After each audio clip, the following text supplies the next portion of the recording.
முதல்ல அண்ணாமலை தேர்தல் வரைக்கும் இருக்கிறாரான்னு பாருங்க. வாரிசு அரசியல்னு சொல்கிறான், எல்லாருமே சொல்கிறாங்க ரைட்டு. அமித்ஷா பையன் என்ன பண்ணிக்கிறான் சொல்ல அவங்கள.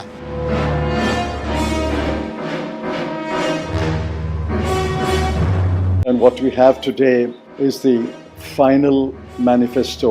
மாநில அரசாங்கம் விருப்பப்பட்டால் நீட் தேர்வை நடத்தி கொள்ளலாம் அப்படிங்கிற செய்தி தமிழ்நாட்டு மக்களுக்கு இனிப்பான செய்தியால் அமைஞ்சிருக்கும். ஒரே நாடு ஒரே தேர்தல் முறை கொண்டு வரப்படாது. தேர்தல் பத்திர முறைகேடு தொடர்பான விசாரணைகள் செய்யப்படும். மோடி வயிற்றுல புளிய கரைக்கிற மாதிரி இந்த தேர்தல் அறிக்கை அமைஞ்சிருக்கிறதாவும் அரசியல் விமர்சகர்கள் மற்றும் சமூக ஆர்வலர்கள் கருத்து சொல்றாங்க. மீனவ மக்களுக்குன்னு நிறைய அறிவிப்புகள் வெளியாகி இருக்கு. இது கன்னியாகுமரி மக்களவை தொகுதியில் போட்டியிடுற விஜய் வசந்த் அவர்களுக்கு நல்ல பலனை கொடுக்கும்னு நினைக்கிறேன். மக்கள் விரோத அரசால் தொடர்ந்து உயர்த்தப்பட்ட பெட்ரோல் டீசல் கேஸ் விலை குறைக்கப்படும்.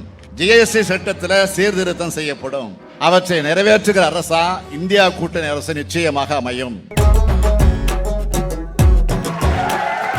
அதாகப்பட்டது மகாஜனங்களே.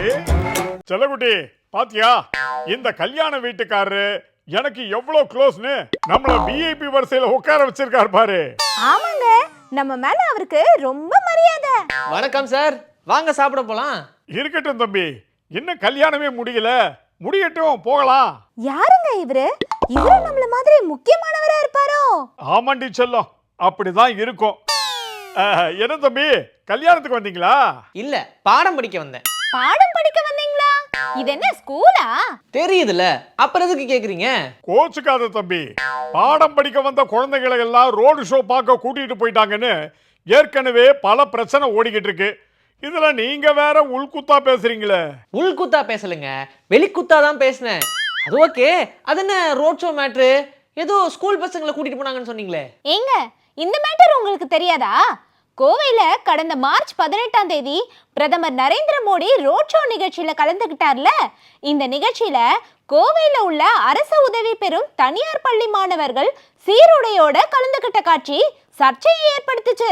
இது தொடர்பா மாவட்ட குழந்தைகள் நல பாதுகாப்பு அதிகாரி சாய்பாபா காலனி காவல் நிலையத்துல புகார் கொடுத்தாரு. இந்த புகாரின் அடிப்படையில தனியார் பள்ளிக்கு எதிராக சிறார் நீதி சட்டத்தின் கீழ் போலீசார் வழக்கு பதிவு செஞ்சாங்க. இது சம்பந்தமான வழக்கு சென்னை உயர்நீதிமன்றத்தில் நடந்துகிட்டு வருது. பள்ளி தரப்புல பல்வேறு விளக்கங்கள் கொடுக்கப்பட்டிருக்கு. காவல்துறை தரப்பிலும் பதில் சொல்லப்பட்டிருக்கு.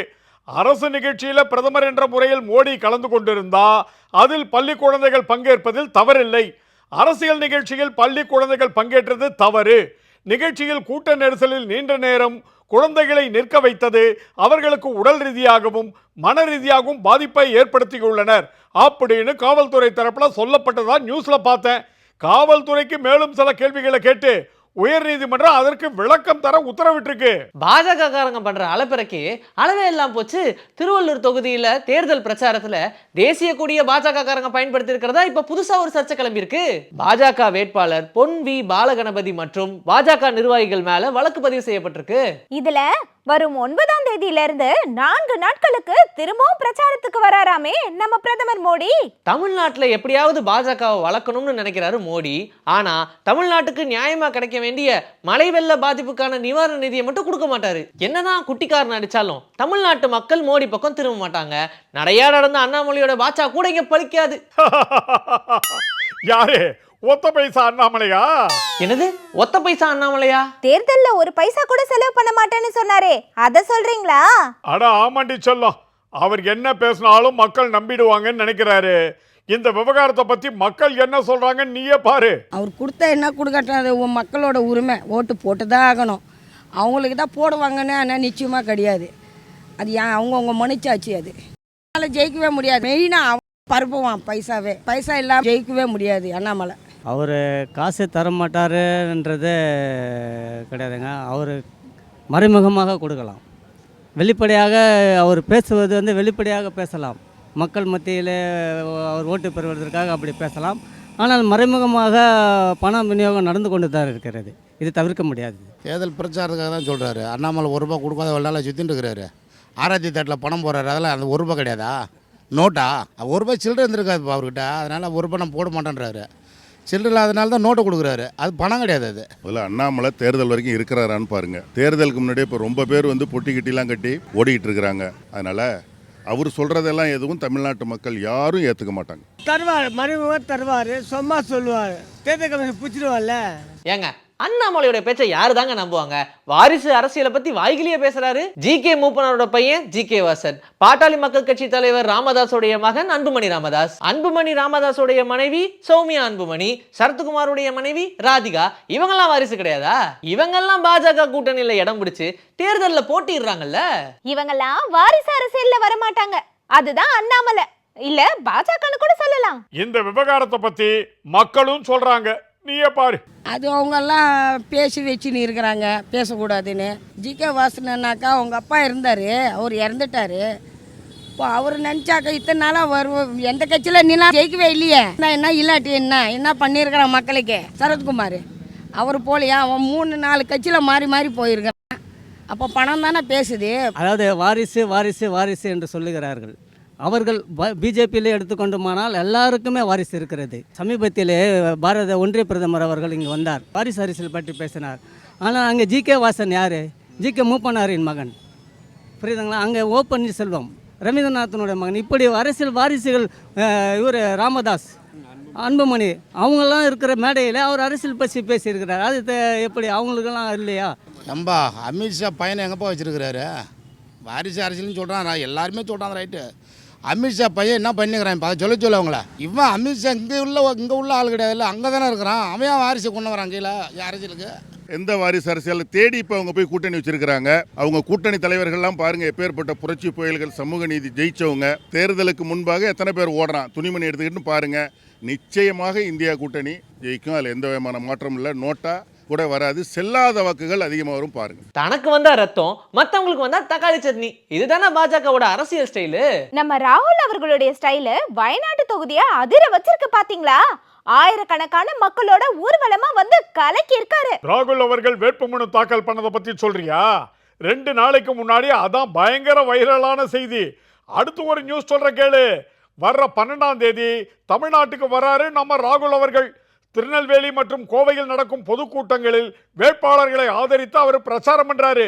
இதை பத்தி தமிழ்நாடு காங்கிரஸ் கமிட்டி தலைவர் திரு செல்வ பெருந்தகை அவர்கள் சொல்லியிருக்காரு. ராகுல் அவர்களுக்கு அடுத்தபடியா பிரியங்கா காந்தி மற்றும் மல்லிகார்ஜுன கார்கே போன்றவர்களும் அடுத்தடுத்து வரப்போறாங்களாம். இந்த தேசத்தின் முகமாக இருக்கின்ற, குரலாக இருக்கின்ற எங்கள் தலைவர் ராகுல் காந்தி அவர்கள் வருகின்ற 12ஆம் தேதி தமிழ்நாட்டில் சூறாவளி சுற்றுப்பயணம் செய்ய இருக்கிறார். அதில் 2 இடங்களிலே பேசுகிறார். ஒரு இடம் தென் மாவட்டத்தில் திருநெல்வேலியில எங்களுடைய தென் மாவட்ட வேட்பாளர்களை எல்லாம் ஆதரித்து பேசுகிறார். மாலை கோயம்புத்தூரில மாண்புமிகு முதலமைச்சர் அண்ணன் தளபதி அவரோடு இணைந்து மிக பிரம்மாண்டமான பொதுக்கூட்டத்தில் மாலை உரையாற்ற இருக்கிறார்கள். இது முதற்கட்டம். அதே போன்று எங்களுடைய அன்பு சகோதரி பிரியங்கா காந்தி அவர்கள் தமிழ்நாட்டுக்கு அடுத்த ஓரிரு நாட்களில் வரவிருக்கிறார். அதே போன்று எங்களுடைய தலைவர் அகில இந்திய காங்கிரஸ் கமிட்டி தலைவர் மல்லிகார்ஜுன கார்கே அவர்கள் வர இருக்கிறார். இந்தியா கூட்டணியுடைய பிரதமர் வேட்பாளர் யாருன்னு கேட்ட கேள்விக்கு செல்வ பெருந்தகை அவர்கள் சொன்ன பதில் நெத்தி அடி பதில். ராகுல் காந்தி அவர்களுடைய பேரை உறக்க சொல்லியிருக்காரே. என்ன பொறுத்த வரைக்கும் கேட்டீங்களா, எங்களுடைய பிரதமர் வேட்பாளர் உறக்க சொல்லுவேன், ஓங்கி சொல்லுவேன், தலைவர் ராகுல் காந்தி அவர்கள். எங்க இந்த தேர்தல்ல இன்னைக்கு ஒரு ஹீரோ வெளியில வந்திருக்காரே. செல்லக்குட்டி, காங்கிரஸ் கட்சி வெளியிட்ட தேர்தல் அறிக்கையை சொல்றியா? சூப்பருங்க. காங்கிரஸ் தேர்தல் அறிக்கையை வெளியிட்டிருக்கா. நாடு முழுக்க இருக்கக்கூடிய மக்கள் கிட்ட கருத்து கேட்டு தேர்தல் அறிக்கை தயாரிக்கிறதா கேள்விப்பட்டேன். தேர்தல் அறிக்கை குழுல முன்னாள் மத்திய அமைச்சர் ப. சிதம்பரம் உள்ளிட்டவர்கள் இருக்காங்களே, அப்ப தேர்தல் அறிக்கை சூப்பரா வந்திருக்கும். கரெக்டா சொன்ன தம்பி. காங்கிரஸ் கட்சியின் தேர்தல் அறிக்கை டெல்லியில வெளியிடப்பட்டிருக்கு. மல்லிகார்ஜுன கார்கே, சோனியா காந்தி, ராகுல் காந்தி ஆகிய தலைவர்கள் தேர்தல் அறிக்கையை வெளியிட்டிருக்காங்க.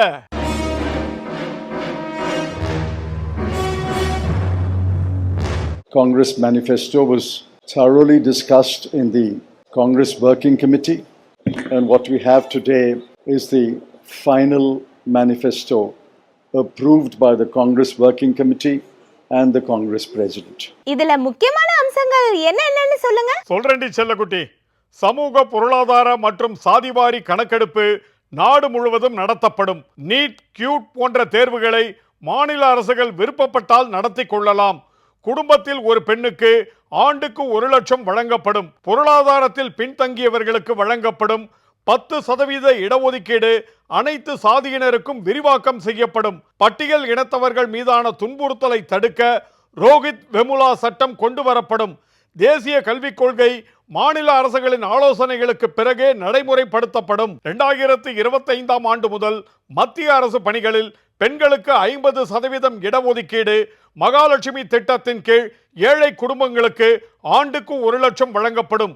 2009ஆம் ஆண்டு காங்கிரஸ் அரசு கொண்டு வந்த கட்டாய கல்வி சட்டத்தில் திருத்தம் மேற்கொண்டு 12ஆம் வகுப்பு வரை கட்டாய கல்வி இலவசமாக வழங்க நடவடிக்கை. இடஒதுக்கீடு உச்சவரம்பு 50% என்பதை உயர்த்த சட்ட திருத்தம் செய்யப்படும். எஸ்சி, எஸ்டி, ஓபிசி பிரிவினருக்கான காலி பணியிடங்கள் ஓராண்டுக்குள் நிரப்பப்படும்.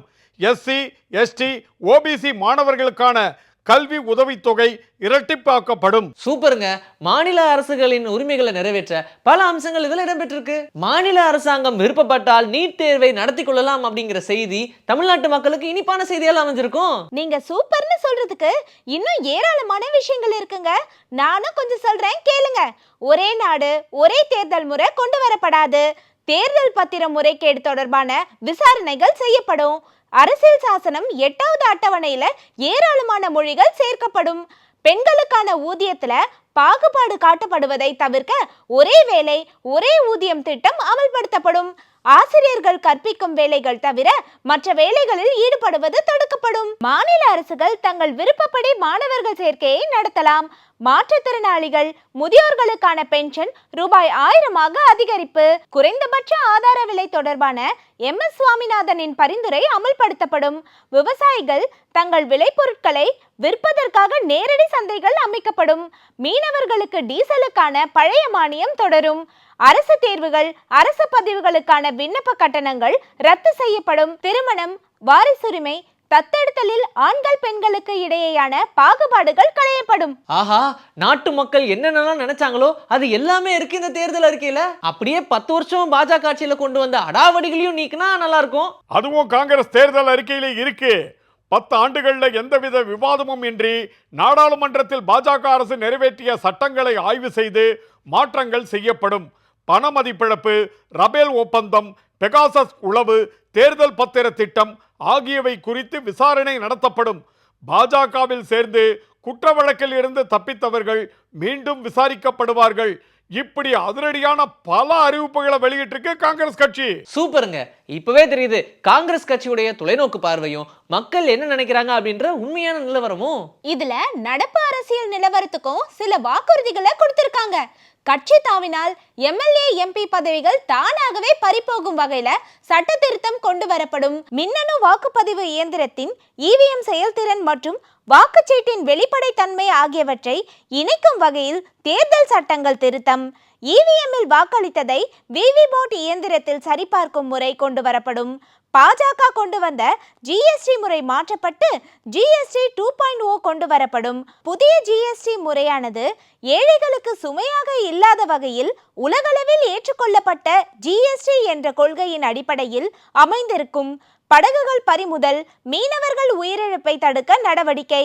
தேசிய அளவில் குறைந்தபட்ச தினசரி ஊதியம் ரூபாய் 400ஆக நிர்ணயிக்கப்படும். அங்கன்வாடி பணியிடங்களை இரட்டிப்பாக்கி 14 லட்சம் வேலைவாய்ப்புகள் உருவாக்கப்படும். இராணுவ சேர்க்கைக்கான அக்னிபாத் திட்டம் ரத்து செய்யப்படும். 10 ஆண்டுகளில் பாஜக கொண்டு வந்த மக்கள் விரோத சட்டங்கள் திரும்ப பெறப்படும். 100 நாள் வேலை திட்ட ஊதியம் ரூபாய் 400ஆக அதிகரிக்கப்படும். ஒவ்வொரு மாவட்டத்திலும் வேளாண் கல்லூரி, கால்நடை கல்லூரி, மருத்துவக் கல்லூரி அமைக்கப்படும். மீனவ மக்களுக்கென தனி வங்கி, மீன் பிடிப்பதற்கென தனி துறைமுகங்கள் கொண்டு வரப்படும். மாலத்தீவுடனான உறவை சரி செய்யவும் சீனாவுடனான நமது எல்லையில் இருந்த நிலையை மீட்டெடுக்கவும் நடவடிக்கை.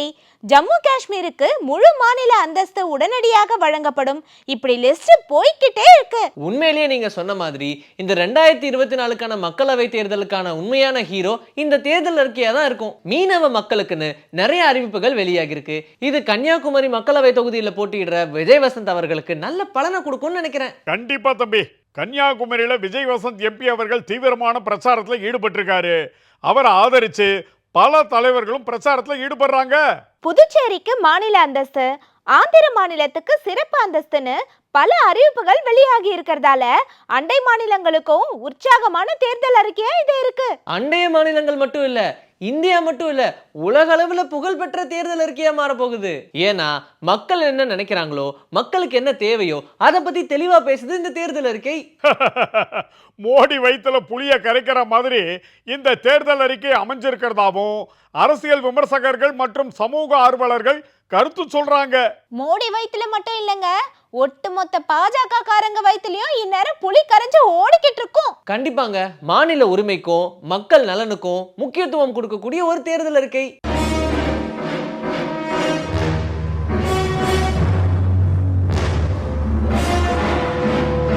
இதுக்கப்புறம் வரப்போற இந்தியா கூட்டணி வேட்பாளர்கள் பிரச்சாரத்துல இந்த தேர்தல் அறிக்கை தான் முக்கியமான பங்கு வகிக்க போகுது. இன்னைக்கு விழுப்புரத்துல முதல்வர் ஸ்டாலின் அவர்கள் பிரச்சார கூட்டத்துல பேசினதா கேள்விப்பட்டேன். அதுல இத பத்தி பேசியிருப்பார்ல? ஆமாங்க, விழுப்புரம் மக்களவை தொகுதி விசிக வேட்பாளர் ரவிக்குமார் மற்றும் கடலூர் தொகுதியில போட்டியிடும் காங்கிரஸ் வேட்பாளர் விஷ்ணு பிரசாத் ஆகியோரை ஆதரிச்சு முதல்வர் ஸ்டாலின் அவர்கள் பேசியிருக்காரு. அப்ப இந்த தேர்தல் அறிக்கை பற்றியும் சொல்லியிருக்காரு. மக்கள் விரோத அரசால் தொடர்ந்து உயர்த்தப்பட்ட பெட்ரோல் டீசல் கேஸ் விலை குறைக்கப்படும். ஜிஎஸ்டி சட்டத்தில் சீர்திருத்தம் செய்யப்படும். விவசாயிகள் கூட்டுறவு அமைப்புகளையும் வங்கிகளில் வாங்கி இருக்கக்கூடிய கடனும் வட்டியும் தள்ளுபடி செய்யப்படும். மாணவர்களுடைய கல்வி கடன் முற்றிலுமாக தள்ளுபடி செய்யப்படும். சாதிவாரி கணக்கெடுக்கும், வறுமை கோட்டு கீழே இருக்கக்கூடிய மக்கள் குறித்த கணக்கெடுப்பும் 5 ஆண்டுகளுக்கு ஒரு முறை ஒரே நேரத்தில் ஒன்றிய அரசால் எடுக்கப்படும். அனைத்து மக்களுக்கான வாக்குறுதிகளை வழங்கி அவற்றை நிறைவேற்றுகிற அரசா இந்தியா கூட்டணி அரசு நிச்சயமாக அமையும். சரி வாங்க சீக்கிரம் சாப்பிட போலாம். நீங்க சாப்பிட்டதுக்கு அப்புறம் தான் எல்லாருமே சாப்பிட போகணும். ரொம்ப சந்தோஷம் தம்பி, ரொம்ப சந்தோஷம். விஐபி சேர்ல உட்கார்ந்ததுனால தான் எனக்கு இவ்வளவு மரியாதையா? அட இது விஐபி சேர் இல்லைங்க, இது டெஸ்டிங் சேரு. என்னது டெஸ்டிங் சேரா? அட அது ஒன்றும் இல்லைங்க, யாராவது 2 இளிச்ச வாய்ங்களை கூட்டிட்டு போய் கல்யாணத்துக்கு முன்னாடி சாப்பிட வைப்போம். சாப்பிட்டு அரை மணி நேரத்துல அவங்களுக்கு வயிற்ற கலக்கிற மாதிரி ஏதாவது ஒரு பிரச்சனை வந்துச்சுன்னா நாங்க மாப்பிள்ளை வீட்டுக்காரங்க இங்க சாப்பிட மாட்டோம். இதுதான் எங்க ஊர் ஸ்டைலு. அட பாவிகளா, அதுக்கு தான் இப்படி முன்னாடி சேர்களை போட்டு எங்களை மட்டும் உட்கார வச்சிருக்கீங்களா? நான் இதுக்கு சம்மதிக்கவே மாட்டேன். ஏங்க அவசரப்பட்டு எந்த முடிவும் எடுக்காதீங்க. அதுவும் சரிதான். நீ சமைக்கிறத சாப்பிட்டு உயிர் வாழறத விடவா என்னைக்காவது ஒரு நாள் இப்படி சாப்பிட்றது கஷ்டமா இருக்க போது. சரி சரி வாங்க போய் சாப்பிடலாம். அதாகப்பட்டது மகாஜனங்களே,